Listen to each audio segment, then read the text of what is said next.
Hi, my name is George Robinson and I am going to be demonstrating how to set up a follow-up schedule. In our previous videos, we covered how to create a prospect list and how to create a invite schedule, and the natural progression of those two schedules is to create a follow-up schedule. So if I double click on our account, you can see those two schedules that we created earlier are still there. And the idea is that once those invitations have gone out for people to connect with us, we need to do something else. We need to do something next. And that next step is to usually is to send them a follow-up message. We might want to thank them for accepting our invitation, but usually we want to include some kind of call to action.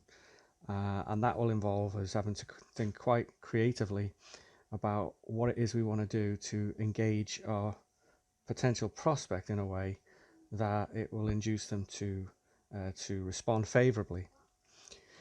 So I want to show you, before I create the schedule and demonstrate that, I want to show you what the actual processing of that follow-up looks like if you have the debugger screen running at the same time.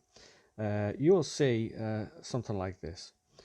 In this particular instance, a prospect has accepted an invitation and the software is taking a message and is now putting that message back through the chat and automatically sending that message.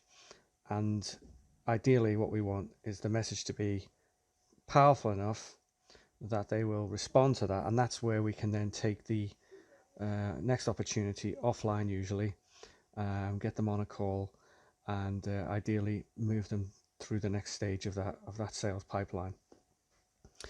So let's go ahead and create that new schedule.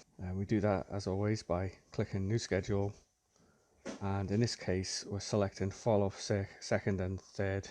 Now if this was Facebook or Twitter, again the terminology would be slightly different based on the kind of terminology those two platforms use.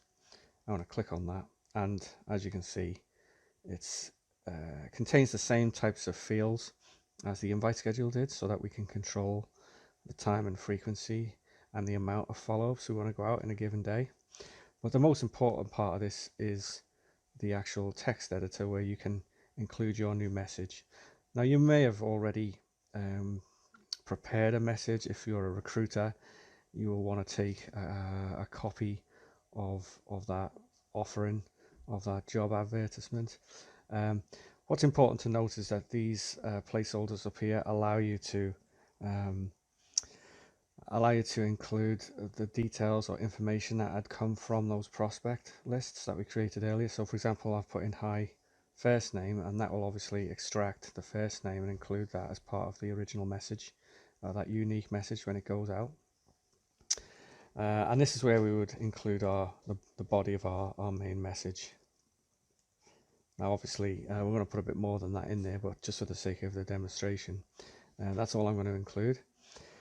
And as always, if I click save now, you can see that we now have a third schedule in our list, and that is usually enough to get started with an effective campaign, a prospect list, invitation to connect, and a follow-up message. In other videos, I'll review how we can really add some powerful additions to those three processes, those three schedules, by using some of our other schedules.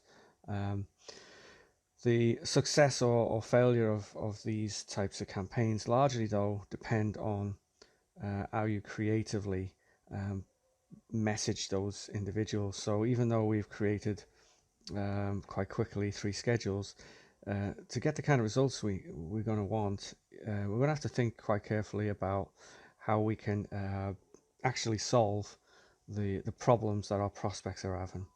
And that will be another discussion which we will have. I'll do another video and discuss how to really get the best out of your marketing campaigns.